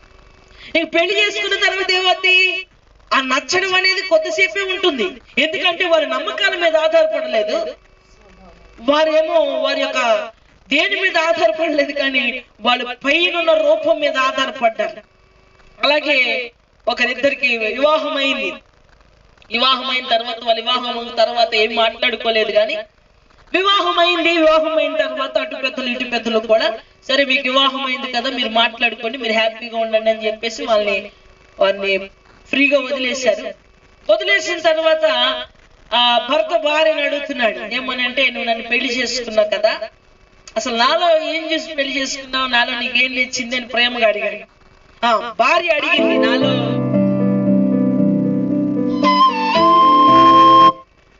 భార్య అడిగింది అనమాట, నాలో నీకు భర్త అడిగాడు అనమాట. భార్యని అడిగితే నాలో నీకేం నచ్చింది అని అడిగితే భర్త అన్నాడు, నాకు చాలా సిగ్గు ఎక్కువ, సరే నేను అయినప్పటికీ కూడా నేను అన్ని విధాలుగా చూశాను, కానీ నాకు నచ్చింది ఏంటంటే నీ జట అన్నాడు. అబ్బో నా వాళ్ళ జట చూసి నన్ను ప్రేమించావా? అవును, నాకు నీ అంతట్లో నాకు నచ్చింది ఏంటంటే నీ జట అన్నాడు. ఓహో జట నచ్చింది అని చెప్పేసి మురిసిపోతున్న సమయంలో ఆ జట నాకు జట నచ్చింది కానీ చెప్పేసి ఆ జటను అటు ఇటు ఇలా గుంజుతా ఉన్నాడు, లాగుతా ఉన్నాడు. పాప ఆ జటతో ఏదో పాప సరదా పడతా ఉన్నప్పటికీ ఆ జట సాగరం ఊడిపోయింది. సాగరం ఊడిపోతే ఆడు ప్రేమ అప్పటికైనా విఫలం అయిపోయింది. అప్పటి వరకు జట చూసిన ప్రేమించిన వాడు ప్రేమ విఫలం అయిపోయింది. అయ్యో నన్ను మోసం చేశాను అన్నాడు. ఏం మోసం చేసింది? ఆ అమ్మాయి సగరం పెట్టుకోవడం తప్పు చేసిందా? ఎవరైనా పెళ్లి కూతురు అనగానే సగరం తెచ్చి పక్కన తెచ్చి పెట్టే పరిస్థితులు ఉన్నాయి. ఎందుకంటే ఇప్పుడు ఎవరు కొబ్బరి నూనె రాసుకుంటలేదు, సరైన కేర్ తీసుకుంటలేదు. ఎంతసేపు తల ముందుకి ఇలా గిరగాలు తీసుకుని ఎదరేసుకుని ఫోటోలు తీసుకోవడం, వాట్సాప్ పెట్టుకోవడం, అనవసరమైన వాళ్ళకి పంపించుకోవడం, చాటింగ్లు చేసుకోవడం, బంధువులకి స్నేహితులకి స్టేటస్లు పెట్టుకోవడం, రకరకాల పిచ్చి పనులన్నీ. అంతేగాని గౌరవప్రదంగా నీటిగా శుభ్రంగా కుటుంబ వ్యవస్థకు సరితూగినట్టుగా ఉంటాననే ఆలోచన ఏ బిడ్డలకి కూడా లేదు. మొత్తం మీద ఆ పెళ్లి కొడుకుకి వెంటనే వైరాగ్యం వచ్చేసింది. పాపం వాడి దేన్ని చూసి ప్రేమించాడంటే ఆ సాగర జట చూసి ప్రేమించాడు. వెంటనే గోల పెట్టాడు, అయ్యో నాకు అలా కుదరదు, నాకు జట కావాలి. ఇప్పుడు మొలిపిస్తారా? మొలిపించలేరు కదా. కాబట్టి ప్రియులారా, అందచందాలు చూసి ప్రేమిస్తూ నువ్వు పెళ్లి చేసుకున్నప్పుడు స్మార్ట్ గా ఉన్నప్పుడు చాలా లావుగా ఉన్నావు కాబట్టి నువ్వు నాకు నచ్చట్లా, నాకు పెళ్లికి ముందు అప్పుడు నచ్చావు కానీ ఇప్పుడు నాకు ఎందుకో నాకు అంత మ్యాచ్ అవ్వట్లేదు మన ఇద్దరికి అన్నాడు. ఏం మ్యాచ్ అవ్వట్లేదు అంటే టేస్టులు మారిపోయినాయి. అంటే ఈ టేస్టులు ఏమైనాయి? రోడ్డు మీద అలవాటు పడ్డాయి. రోడ్డు మీద అలవాటు పడిన టేస్టులు ఇంట్లోకి ఎలాగ అలవాటు అవుతాయి? ఇంట్లో టేస్టులు వేరు, రోడ్డు మీద టేస్టులు వేరు. రోడ్ల మీద నానా గత్రేసి వండుతారు, ఆ టేస్టులు చాలా బాగుంటాయి. కానీ ఇంట్లో శుభ్రంగా వండుతారు. కాబట్టి ఈరోజు కుటుంబ వ్యవస్థ ఏమవుతుందంటే కొంతమంది భర్తలు ఉంటారు, ఇంట్లో అస్సలు భార్యతో మాట్లాడు, బయట వాళ్ళతో మాత్రం మాట్లాడి ఫోన్స్ ద్వారా లేదా బయట ఎంతో వెయిట్ చేస్తూ వాళ్ళందరినీ గ్యాదర్ చేస్తూ మాట్లాడుకుని వస్తూ ఉంటారు. తీరా భార్య దగ్గరికి వచ్చినప్పుడు ఆమె మాట్లాడదామన్నా మాట్లాడు. పోనీ బయట ఎంతో కష్టపడినటువంటి శ్రమతో వచ్చినటువంటి ఎంతో కష్టపడి భర్త వస్తాడు, కానీ భార్య మాట్లాడదు. కాబట్టి క్రైస్తవ యొక్క క్రమంలో దేవుడు అంటున్నాడు, మీరు నేను వేసినటువంటి చెట్లు లాంటి వారు, మీ వేళ్ళు లోతుగా విస్తరించండి. మీరు విశ్వాసం అనేవంటి పునాది మీదే మీరు కట్టబడాలి. అప్పుడు మీరు సరైన వంటి పునాది మీద కట్టబడిన గృహాలుగా మార్చబడతారు. మీరు నివసిస్తున్న, మీ పిల్లలు నివసిస్తున్న ప్రతిదీ కూడా సురక్షితంగా ఉంటుంది. మీలో విశ్వాస పరిణామాలు తగ్గిపోతూ ఉన్నాయి. ప్రాథమికంగా వెళ్ళవలసిన గమ్యం గురి తగ్గిపోతుంది. రేపు పొద్దున భవిష్యత్తును గురించినటువంటి ఆలోచన, భవిష్యత్తును గురించినటువంటి సరైన అవగాహన లేదు. మనకు తెలుసుగా భవిష్యత్తును గురించిన అవగాహన. పిల్లలు పెద్దలు అయిపోయారు, వారికి పెళ్లి వయసు వచ్చింది, కనీసం 1 లక్ష 2 లక్షలు కూడా వెనకాల వేయలేకపోయారు. ఏంటిది? భవిష్యత్తును గురించినటువంటి జ్ఞానం. ఇలాంటి పరిస్థితి వచ్చింది, ఇంకా అద్దెల్లోనే ఉన్నాము. ఇలాంటి పరిస్థితి వచ్చింది, ఇంకొక రూపాయి సంపాదించుకోలేకపోయాం. ఇదంతా కూడా సంపాదించుకోకపోయినా రోజు కాదనదు, రాత్రి కాదనదు, పగలు కాదనదు, ఏది కాదనదు. ఎందుకంటే నువ్వు సంపాదించుకోపోయినా, సంపాదించుకున్నా, తిన్నా, తాగకపోయినా, ఏది కాదన్నా సరే రోజు జరిగిపోతుంది, రాత్రి గడిచిపోతుంది, ఉదయం వచ్చేస్తుంది. కానీ విశ్వాస పరిణామం చొప్పున నీవు నీ కుటుంబం కట్టబడకపోతే ఎదురీగుతున్న ప్రయాణం మాత్రం నువ్వు జయించలేవు. అది గుర్తుంచుకొని బ్రతకాలనే ప్రాథమిక సూత్రాలను మీరు గమనించాలి. హల్లెలూయా. కనుక ఇక్కడ గమనిస్తే కనుక ఇక్కడ విశ్వాసము ద్వారా మనం ఏం చేయబడాలంటే ప్రేమలోనికి నడిపించబడాలి. ఇప్పుడు నమ్మకత్వాలు లేవు. ఒక దైవజనుడికి ఒక విశ్వాసికి రిలేషన్షిప్ లేదు. ఏమంటే మీకు రోజు ఫోన్ చేయాలనుకుంటానండి, కానీ నాకు ఏదో ఒక పని వచ్చి కుదరట్లేదు అంటే ఏంటిది? నువ్వు ఎందుకు చేయాలనుకుంటున్నావు, నీకు ఎందుకు కుదరట్లేదు? ఒక దైవజనుడితో ప్రేమగా మాట్లాడి వాళ్ళ బాధలు, వాళ్ళ కష్టాల నుంచి ఏంటి పరిష్కారం అని ఒక దైవజనుడితో సంభాషించేటువంటి పరిష్కారం ఈరోజు సంఘ బిడ్డలకి లేకుండా పోతాం. నాయకుడిని అనుసరించాలి. మనం ఎవరిని వెంబడిస్తున్నామో తెలుసా? ఒకవేళ మీరు ఎవరినైనా వెంబడిస్తే మీరు ప్రాథమికంగా గుర్తుంచుకోండి. ఎలాగుంటదంటే, మీరు వెంబడించేసిన తర్వాత మీ పిల్లలకు వచ్చేటప్పటికి మీ పిల్లల విశ్వాసం మీ నాయకుడిని బట్టి బలహీనపరచబడకూడదు. ఇప్పుడు ఎలా ఉంటుందో తెలుసా? ఒకప్పుడు మా అమ్మ మా నాన్న పాస్టర్ గారి దగ్గరికి వెళ్ళారండి, మేము ఆయన దగ్గరికి వెళ్తూ ఉండేవాళ్ళం. కానీ వేస్ట్ అండి, ఆయన శుద్ధ వేస్ట్. ఎందుకంటే మేము వెళ్ళినప్పుడల్లా డబ్బులు అడుగుతూ ఉంటాడు. వేస్ట్ అంటే ఏముండదండి, అక్రమ సంబంధాలు. 2 పెళ్లిళ్ళు చేసుకున్నాడు, 3 కార్లు కొన్నాడు, 4 ఇల్లులు కట్టాడు, అన్యాయంగా ఇది చేశాడు, అన్యాయంగా అది చేశాడు. వాళ్ళ ఏమవుతుందంటే వాళ్ళ యొక్క మీ పిల్లల యొక్క భక్తి జీవితం సరైన స్థితిలో ఉండేలాగున మీ నాయకుడిని, మీ యొక్క సేవకుడిని, మీ కాపర్ని మీరు వెతుక్కొని ఉంచుకోవాలి. మీరు వెతుక్కొని ఉంచుకోండి. అలా పోతున్నాడంట పాస్టర్ గారు రెండు ప్రార్థన చేయండి అంటే అలా వెళ్తున్నాడు కాబట్టి తీసుకొచ్చి ప్రార్థన చేసుకునే వాటి భక్తి జీవితం కాదు. ఎక్కడున్నాడో నీకు సరిపడే నీ ఆత్మీయ జీవితాన్ని బలోపేతం చేసే నాయకత్వాన్ని నీకు సమీపంగా ఎత్తుక్కొని నువ్వు ఆశ్రయించినప్పుడు అలా సరైన దిక్చూసులో నిన్ను నడిపించగలిగే స్థాయి కలిగిన వంటి నాయకత్వాన్ని నువ్వు అనుసరించాలి. అప్పుడు నీ పిల్లల యొక్క పునాది, పిల్లల యొక్క జీవితం సంపూర్ణంగా ఉంటుంది. అంతే తప్ప ఇస్తానంటే ఒకలాగా, పెడతానంటే ఒకలాగా, ఇవ్వకపోతే ఒకలాగా. ఒక పాస్టర్ గారు ఫోన్ చేశాడు, ఒక విశ్వాసం ఫోన్ చేసి, ఇదిగో మీకు బాగోలేనప్పుడు మీరు 25,000 ఇస్తానని సమర్పణ చేసుకున్నారు కదా, 5,000 ఇచ్చారు, 20,000 ఇవ్వకపోతే మీకోసం రేపటి నుంచి ప్రార్థన చేయను అన్నాడంట. అంటే ఎలా ఉంది చూడండి.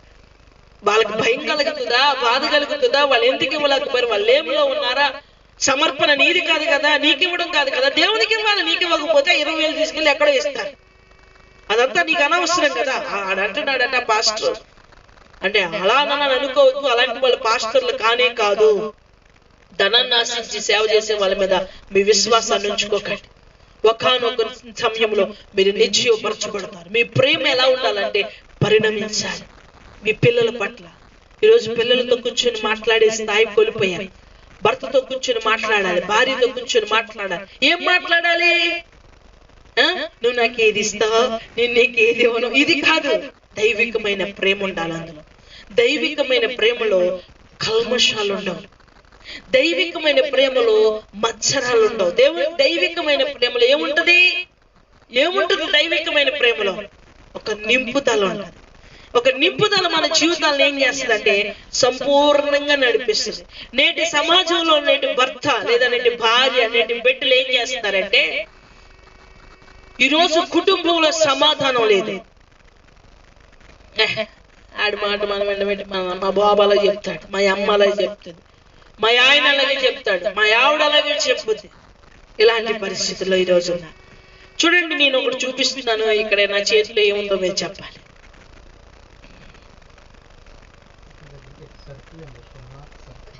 ఏముంది చెప్పండి. మీకు కనిపిస్తుందా? కామెంట్ చేయండి. చూస్తున్న వాళ్ళు వీలైతే కొంచెం దగ్గర పెట్టినా చూడండి. కనిపిస్తుందా? ఈ వైట్ పేపర్ మీద ఏముంది?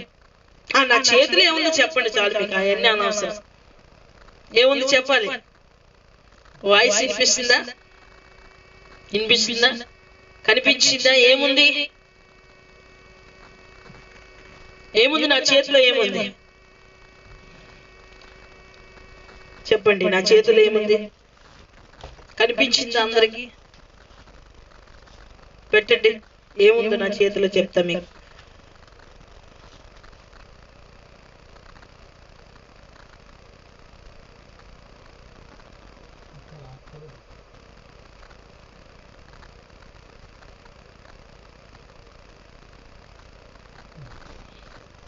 ఏముంది నా చేతిలో?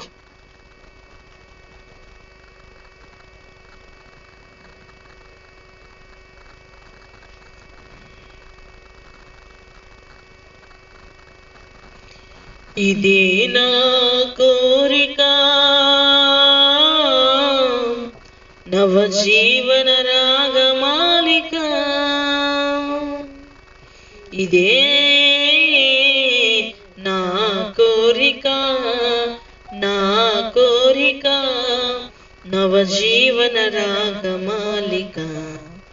యేసులా ఉండాలని, యేసుతో నడవాలని, యేసులా ఉండాలని, యేసుతో గెలవాలని,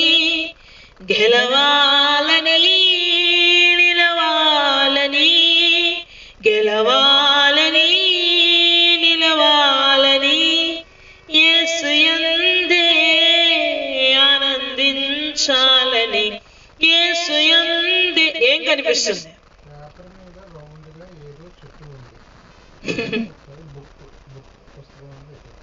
ఏం కనిపిస్తుంది? లేట్ అవుతుందా? మీరు ఈ వైట్ పేపర్ను వదిలేశారు కానీ మెయిన్ మధ్యలో ఉన్న చుక్కను మాత్రమే చూస్తున్నారు, సున్నాను మాత్రమే చూస్తున్నారు. మీ భర్తల జీవితంలో ఎన్నో సున్నాలు ఉండొచ్చు. ముందు వైట్ పేపర్ని చూడండి, మీరు సున్నాలను విడిచిపెట్టండి. నీ భార్యలో ఎన్నో ఒక సున్నా కనిపించవచ్చు. ఆ సున్నాను పట్టుకునే జీవితకాలం అంతా ఆ భార్యలో ఉన్న సున్నానే చూపిస్తాడు భర్త. ఏం చేస్తాడు? ఆ భార్యలో ఉన్న సున్నానే చూపిస్తాడు.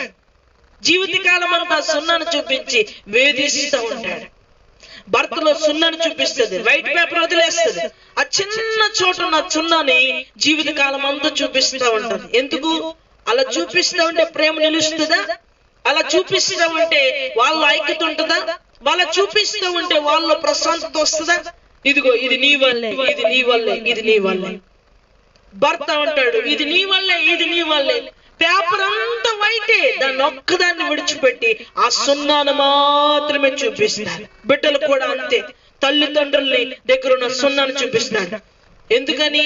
మాట వినకూడదు కాబట్టి వాళ్ళ ఏదో సున్నా చూడాలి, వాళ్ళ ఏదో వ్యతిరేకమైన తీరి. ఇదిగో నువ్వు ఇలా చేస్తున్నావు, నువ్వు ఇలా చేస్తున్నావు. బిడ్డలు కూడా తల్లిదండ్రులు ఇలా చేస్తున్నావు, నువ్వు ఇలా చేస్తున్నావు అని చెప్పి నీ సున్నాను చూపిస్తారు.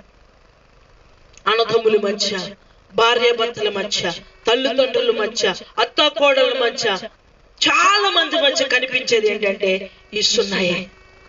ఎంతో మంది కోడళ్ళు దుఃఖపడతా ఉంటారు అత్తల చేత, ఆ సున్నాలే కనిపిస్తా ఉంటాయి. నువ్వు ఇలాగొచ్చావు, నువ్వు అలా వచ్చావు, నువ్వు లేని దానివి, నువ్వు ఇలాంటి దానివని ఆ సున్నాలు చూపిస్తా ఉంటే ఆ కోడలు ఎప్పుడు మనశ్శాంతిగా ఉంటది. ఒక అత్త కూడా నువ్వు ఇలా చేస్తున్నావు, నువ్వు అలా చేస్తున్నావు అని కోడలు అత్త అంటుంటా అంటే ఆమె ఎలా ప్రశాంతంగా ఉంటది? భర్తని ఎంతసేపు కూడా భార్య ఆ సున్నాన్ని చూపిస్తుంటే భర్త ఎప్పుడు సంతోషంగా ఉంటాడు? బిడ్డలు చూపిస్తూ ఉంటే బిడ్డలు ఎప్పుడు సంతోషంగా ఉంటారు? మనం సంతోషంగా ఉండడానికి భూమి మీద అనుగ్రహించబడ్డాం. మన సంతోషాలు భావోద్వేగాల చేత పరిమితిగా ఫిక్స్ చేయబడ్డాయి కాదు. మనం ఎప్పుడు సంతోషంగా ఉండడానికి ప్రభు చేత ఆనందించండి. మరలా చెప్తున్నాను, ఆనందించండి. ఆయనతో ఆనందించడానికి మనకి ఏ పరిమితులు లేవు. చక్కగా ఆనందించాలి. ఈరోజు ప్రేమ లేదు. యేసయ్య మనకి ప్రేమించాడు. విశ్వాసము ద్వారా మనకి ఏం చేయబడింది? అందుకనే మొదటి కొరింథీయులకు రాసిన పత్రిక 13:13 చదవండి. మొదటి కొరింథీయులకు రాసిన పత్రిక 13:13 చదవండి.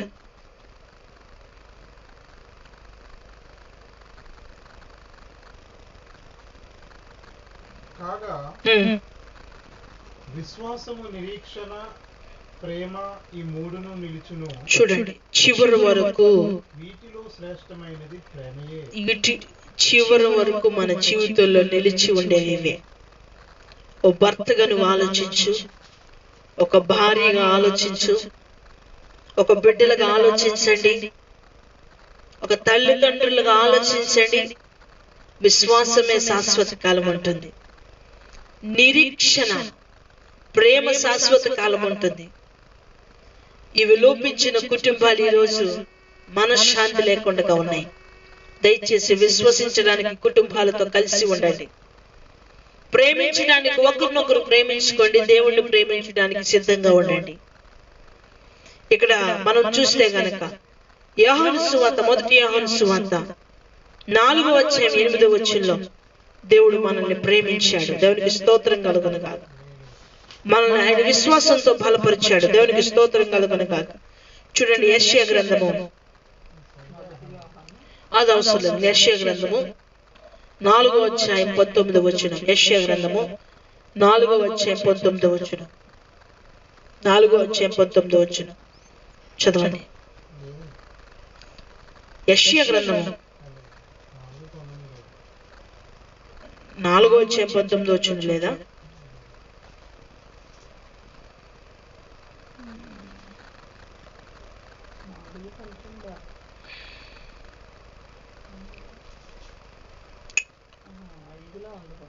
చదవండి, ఏముంది? ఆయనను త్వరపడి మేము ఆయన కార్యము చూసినట్లు ఆయనను దానిని వెంటనే చేయను. ఇశ్రాయేలు యొక్క పరిశుద్ధ దేవుని ఆలోచన మాకు తెలియబడినట్లు అది మా ఎదుట కనబడింది. కాదు, యెషయా గ్రంథంలో 4:19 అని ఉంది, కానీ అక్కడ ఏమని ఉంటుందంటే, మీరు వేరు పారవలనని మీ విశ్వాసం చేత స్థిరపరచునని ఉంటుంది. కనుక 1 తిమోతికి రాసిన పత్రిక 5వ అధ్యాయం 8వ వచనం చదువుదాం. 1 తిమోతి 5వ అధ్యాయం 8వ వచనం. 5:8. 1 తిమోతి 5వ అధ్యాయం 8వ వచనం. ఎవరైనను స్వకీయులను విశేషముగా తన ఇంటి వారిని సంరక్షించక పోయిన ఎడల వాడు విశ్వాసమును విడిచిపెట్టిన వాడై అవిశ్వాసి కన్నా చెడ్డవాడై ఉండడం. ఈరోజు నీ భార్యని ప్రేమించట్లా, నీ విశ్వాసాన్ని మేరేగా వెళ్ళిపోయినాయి. నీ భర్త విషయంలో నువ్వు స్టాండ్ తీసుకుంటా, తన విశ్వాసం కొరకు నువ్వేం కృషి చేస్తున్నావు? నీ బిడ్డల విశ్వాసాన్ని పెంచాలని, నీ భర్త విశ్వాసం పెంచాలని, నీ తల్లిదండ్రుల విశ్వాసాలు పెంచాలని నువ్వు స్టాండ్ తీసుకోకుండా నీ కర్తవ్యాన్ని నువ్వు జరిగించకపోతే నువ్వు అవిశ్వాసి కన్నా దారుణమైన వాడవని వాక్యం చెప్తుంది. కాబట్టి నువ్వు విశ్వాసాన్ని నువ్వు పెంచుకుంటూ నీ చుట్టూ ఉన్న వాళ్ళకి విశ్వాస పరిణామం చొప్పున నీ జీవితాన్ని వారిలో వెలిగించాలి. హల్లెలూయా. ఒక భర్తగా, ఒక భార్యగా, బిడ్డలకి, కుటుంబానికి కుటుంబారాధన చేసుకున్నప్పుడు నువ్వు ప్రార్థన చేసేసుకోరా, నువ్వు ప్రార్థన చేసి పడుకో, ఆనందం చేసి పడుకో. పిల్లలకి వాళ్ళకి సంపూర్ణమైన ఒక నడిపింపు వచ్చేంత వరకు నువ్వు కూర్చొని వాళ్ళకి శుభ్రంగా వాళ్ళకి గైడెన్స్ ఇచ్చి నడిపించాలి. వాళ్ళ నిర్లక్ష్యానికి, నిర్జీవానికి, అలక్ష్యానికి వారు తావివ్వక ముందే నువ్వు వాళ్ళని శ్రద్ధగా పెంచాలి.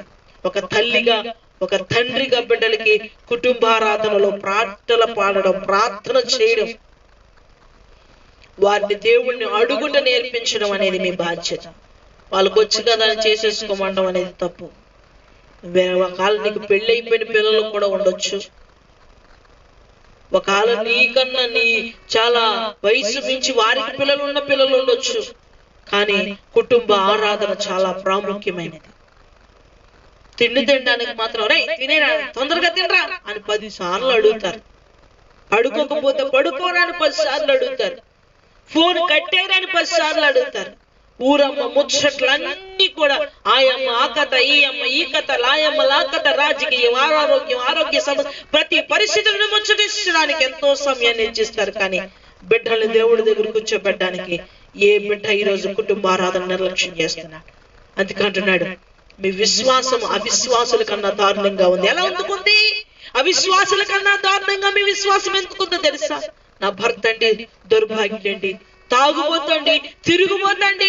అవునండి, ఆ బిడ్డ నీకు భర్తగా రాకముందు దేవుడు కుమారుడు. నీలో సగభాగం రక్షింపబడాలని ఒక గొప్ప రోషం నీలో ఉండగలిగితే ఆ వ్యక్తి ఎందుకు మాట్లాడండి? నా భార్య అనేది, నీ భార్య ఎలాంటి స్థితిలో ఉన్నప్పటికీ ఆమె దేవుని కుమార్తె నీకు ఇవ్వబడిన భార్య, నీలో సగం కనుక ఖచ్చితంగా వారి కోసం కృషి చేయాలి. మీరిద్దరూ కలిసి బిడ్డలకి భవిష్యత్తుని ఇచ్చారు. బిడ్డలకి ప్రయాణానికి మీరు వారిని కని భూమి మీద ఉంచారు. వాళ్ళని సంపూర్ణంగా భౌతికంగా ఆస్తి ఇవ్వకపోవచ్చు, ఏమి ఇవ్వకపోవచ్చు, కానీ వాళ్ళని దైవికమైన సెక్యూరిటీతో నడిపించకపోతే తీర్పు దినాన దారుణమైన పరిస్థితికి మీరు సిద్ధపరచబడతారు. వాళ్ళ భయంకరమైన స్థితిని మీరు చూడలేక అయ్యో వీరిని ఈ భూమి మీద కనకపోతే బాగుండేమో అనుకునే ఈ రోజు వాళ్ళు పెట్టే బాధలు తట్టుకోలేక అనుకుంటున్నారు. వాళ్ళ పిల్లలు పెట్టే బాధలు తట్టుకోలేక అయ్యో వీరిని అనవసరంగా నా కడుపును కన్నాను, వీరిని కనకపోతే బాగుండేమో అనుకునే తల్లిదండ్రులు ఉన్నారు. కానీ అంతటికన్నా ప్రమాదకరమైన స్థితి ఏంటంటే వారు పడుతున్న బాధ, రోదన, శ్రమను చూసి అయ్యో వీరిని కని వీరిని నిలువెచ్చని స్థితిలో నడిపించి వాళ్ళకి గాలికి వదిలేసి, ఎవడు గాలిని ఎవరు సంపాదించుకుంటారు? చదవండి సామెతల గ్రంథము 11వ అధ్యాయం 8-9 వచనం ముగించుకుందాం. 2-3 వచనాలు చూసి సామెతల గ్రంథము 11వ అధ్యాయము 29వ వచనం, సామెతల గ్రంథం 11:29. తన ఇంటి వారిని బాధపెట్టువాడు గాలిని స్వతంత్రించుకున్నాడు. ఇంకేముంటది? ఇంక రోడ్డు మీద గాలి తప్ప ఇంకెవరు ఉంటది? ఇంకేమైనా ఉంటుందా చెప్పండి? ఇంకేమైనా ఉంటుందా? కుటుంబాన్ని బాధ పెట్టిన భర్తకి ఏం మిగులుద్ది? భార్యను భర్త, భర్తను భార్య, బిడ్డలు బాధ పెట్టుకుని రోడ్డు ఎక్కిన తర్వాత ఇంకేముంది? గాలి పీల్చుకోగలడు. ఇంకా అదే స్వతంత్రంగా వస్తుంది. ఇంక దేన్ని తీసుకోవడానికి లేదు. ప్రతి దానికి డబ్బు వెల చెల్లించవలసిందే. అందుకంటున్నాడు, ఎవడైతే కుటుంబాన్ని బాధ పెడతాడో వాడు గాలినే స్వతంత్రించుకోగలడు, కానీ ఇంకా మరి ఏది స్వతంత్రించుకోలేడని బైబిల్ చెప్తుంది. నీ బిడ్డల ఎడల ఎటువంటి వైఖరి ప్రవర్తన చేస్తా ఉన్నా, బాలుడైన వారు తన త్రోవ నడిపించండి, వాళ్ళు పెద్దవాళ్ళైన తర్వాత తొలగిపోరు. స్టాండ్ తీసుకోవాల్సిన సమయం. స్టాండ్ తీసుకొని వాళ్ళకి మీరు చెయ్యగలిగినంత, అందుకనే యాకోబోతులు అంటుంది, మీరు చెయ్యగలిగినది ఎరిగి చెయ్యలేకపోతే అది పాపం. ఏంటంటే మనం చెయ్యగలిగినది ఎరిగి చెయ్యలేకపోతే పాపం అని వాక్యం చెప్తుంది. కనుక మన కుటుంబ వ్యవస్థను బాగు చేసుకోవాలి. కుటుంబ వ్యవస్థను బాగు చేసుకోకపోతే భయంకరమైన పరిస్థితి. సరే, విశ్వాసం ద్వారా ప్రేమ ద్వారా నిరీక్షణ. ఈరోజు నిరీక్షణ లేదు కుటుంబాల్లో. అసలు నిరీక్షణతో పనే లేకుండా పోయింది. కొన్ని ఇంట్లో కొన్ని సామానాలు వాడరు. కొన్ని విషయాల్లో మేము గర్భశాలలు వాడమండి, మేము అల్లం వెల్లుల్లి పేస్ట్ వాడమండి అంటారు. కొన్ని ఇంటిల్లో మేము సాల్ట్ వాడమండి, మేమంతా మా ఇంట్లో కేవలం ఉప్పు కొళ్ళు మాత్రమే వాడుతాం. కొంతమంది అంటారు, మా ఇంట్లో సాల్ట్ మాత్రమే వాడతాం, ఉప్పు కళ్ళు వాడం, మా ఇంట్లో పలానా నూనె మాత్రం, ఇంకో దానికి నిషేధం అంటారు. చూసారా? అలాగే చాలా మంది కుటుంబాల్లో నిరీక్షణకి నిషేధం చేశారు. నిరీక్షణ అనేవంటి పదానికి అర్థం తెలియక అనేక మంది నిరీక్షణకే వ్యతిరేకంగా ప్రవర్తిస్తున్నారు. చూడండి, అపోస్తుల కార్యాలు 10వ అధ్యాయం 2-4 వచనాలు. అపోస్తుల కార్యాలు 2వ అధ్యాయము 10వ అధ్యాయము 2-4 వచనాలు. అతడు తన ఇంటి వారందరితో కూడా చూడండి, అతడు తన ఇంటి వారందరితో కూడా కలిసి దేవుని యందు భయభక్తులు గలవాడై ఉండి ప్రజలకు బహు ధర్మము చేయించు ఎల్లప్పుడూ దేవునికి ప్రార్థన చేయువాడు. దేవునికి స్తోత్రం కలుగును గాక. ఇక్కడ ఏం చేస్తున్నాడంటే ప్రార్థన చేస్తున్నాడు బహుగా అనేక విషయాలలో. ఎవరైనా కొర్నేలు, దేవునికి స్తోత్రం కలుగును గాక. ఆ బిడ్డ దేవునికి ప్రార్థన చేస్తున్నాడు, ప్రజలందరికీ సహాయం దయచేస్తున్నాడు, తన కుటుంబము కొరకైనా ప్రార్థన చేస్తున్నాడు. ప్రార్థన చేస్తే ఏమొస్తుందండి? దేవునితో మాట్లాడు. నాతో మాట్లాడావు, నేను ఏదోటి చేస్తాననే నిరీక్షణ నీలో ఉంటుందా? ఉండదా? నాకేదో ఒక అప్లికేషన్ ఇచ్చారు, ఒక వాంటింగ్ ఇచ్చారు, దాన్ని ఫుల్ఫిల్ చేస్తానని నిరీక్షణ ఉంటుందా? ఉండదా? ఇస్తేనే కదా నిరీక్షణ ఉండేది. ప్రార్థిస్తేనే కదా నిరీక్షణ. ప్రార్థించిన వ్యక్తి మీద విశ్వాసం ఉంటేనే కదా నిరీక్షణ ఉండేది. మన కుటుంబాలలో నిరీక్షణ అనేది కావాలి. ఇందాక మనం చదువుకున్నాం కదా, ఎపిసీలకు రాసిన పత్రిక 3వ అధ్యాయం 16-26, 1 కొరింథీ 13:13.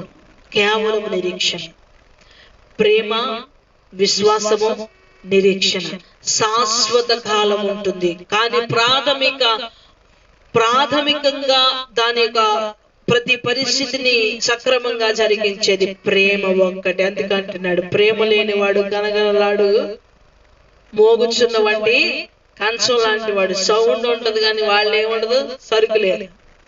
వాళ్ళు డమ్మీ, సౌండ్ లేని ఖాళీ వస్తువు చూడు, ఇంకా అంతకట్టుగా ఎట్టి కదిలిచినా మోగుతూనే ఉంటది. ఎందుకంటే అది ఖాళీగా ఉంది కాబట్టి ఎట్టి లాగినా మోగుతూనే ఉంటది.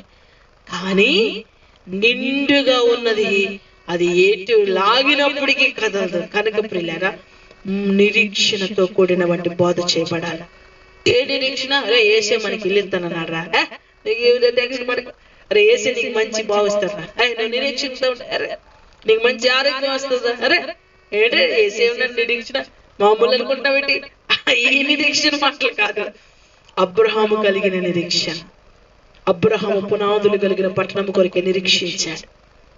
ప్రస్తుత భయంకరమైన విపత్తుల్లోంచి దేవుడు తప్పిస్తాడని నిరీక్షణ కావాలి. కుటుంబానికి ఈ విధమైన బోధ కావాలి. లేకపోతే యేసు ప్రభు వారు వెళ్ళిన తర్వాత అంతగా చెప్పిన శిష్యులు అందరూ చెదిరిపోయారు. ఎక్కడికక్కడే వలలు పట్టుకున్నాడు. ఎవరికి ఎక్కడికి వెళ్ళి, ఎందుకంటే వారికి అప్పటి వరకు పరిశుద్ధాత్మను గురించి నిరీక్షణ లోపించింది. ఇప్పుడు అందుకంటున్నాడు, మనం భౌతికమైనది కాదు కానీ అభౌతికమైన నిరీక్షణ కొరకే కుటుంబాన్ని సిద్ధపరచాలి. సరే, ఇప్పుడు శైలి తెలుసుకున్నాం, సిద్ధపాటు తెలుసుకున్నాం. రాబోతున్న విపత్తును గురించి ఎలా సిద్ధపరచబడాలి, ఎలాంటి సంఘటనలు సంభవించబోతున్నాయి అనేవంటి కుటుంబ వ్యవస్థకు సంబంధించిన వంటి మరొక సందేశాన్ని రేపు విందాం. మిస్ అవ్వద్దు. మీరు ఎవరైతే బలహీనులై ఉన్నారో మీ యొక్క బంధువులలో, మీ స్నేహితులలో, మీ ఫ్యామిలీ మెంబర్స్ లో షేర్ చేసి ఖచ్చితంగా వారి ఉద్దేశాన్ని సంపూర్ణంగా దైవికమైన వంటి సన్నిధి వైపుకు బలపరచండి. మర్చిపోవద్దు, మీరందరూ కూడా ఆధ్యాత్మికంగా బలపరచబడండి. ఎందుకంటే చాలా మంది బిడ్డలు చూస్తా ఉన్నాం, ఇలాంటి పరిస్థితి వచ్చినప్పటికీ కూడా ఎవ్వరు పట్టించుకోవట్లేదు. చెప్పడం మా వంతు. నినివే పట్టణానికి వెళ్ళినప్పుడు యోనా వాళ్ళు వింటారా వినరా అనే ఉద్దేశం అనవసరం. యేసయ్య కూడా నినివే పట్టణానికి ప్రకటించమని చెప్పినప్పుడు వాళ్ళు వింటారో వినరో అనవసరం. నువ్వు ప్రకటించు, వినకపోతే నేను చూసుకుంటా. ప్రకటిస్తున్నాము, వింటే బ్రతుకుతారు, వినకపోతే మీ ఇష్టం. కాబట్టి ప్రియులారా, దైవికమైన భయం కలిగి ఉండండి. ఎవరైతే విశ్వాసంలో బలహీనంగా ఉన్నారో వారి కొరకు ప్రార్థించండి. మీ భర్త, భార్య, బిడ్డలు, కుటుంబాలంతా కూడా సురక్షితంగా ఉండండి. తగిన జాగ్రత్తలు తీసుకోండి. ఇప్పటికైనా దేవుని మనస్సరిగా నడుచుకోవడానికి ప్రవర్తించండి. ప్రార్థన చేసుకుందాం. మహాపురుషుడుడా, ప్రేమ కలిగిన తండ్రి, కృప కలిగిన ప్రభు, ఈ ప్రత్యేకమైన సమయంలో ప్రభు నీ బిడ్డలతో మీరు మాట్లాడిన దేవా నీకు వందనాలు. మాట్లాడుచుండగా అయ్యా వినగలిగే చెంపు, గ్రహించగలిగే మనస్సు వారికి ఇచ్చారని నమ్ముచున్నాం తండ్రి. వాక్య ఫలింపులు వారికి దయచేయండి. తీర్పు దినాన్ని ప్రభా వారు నడిపించబడే స్థాయి, స్థితి పరిపూర్ణమవునట్టుగా ఉపదేశాన్ని ప్రతి బిడ్డ కూడా స్థిరపరిచి, అందులో ప్రభా అయోగ్యంగా ఉన్న భర్తలు, అయోగ్యంగా ఉన్న భార్యలు, అయ్యా నాయన ఎంతో మంది వెనుతిరుగుతున్న బిడ్డలు ఉన్నారు. వాళ్ళందరితో కూడా మీరు మాట్లాడి దర్శించి పరిపూర్ణంగా నడిపించమని యేసు నామములో దీనంగా బ్రతిమలు వేడుకొనుచున్నాను తండ్రి. ఆమేన్. యేసురత్వమే చేయి, ప్రవేశరత్వమే చేయి, ప్రవేశరత్వం సంపూర్ణ విజయం, అపవాదికనంత నాశనం కలుగును గాక.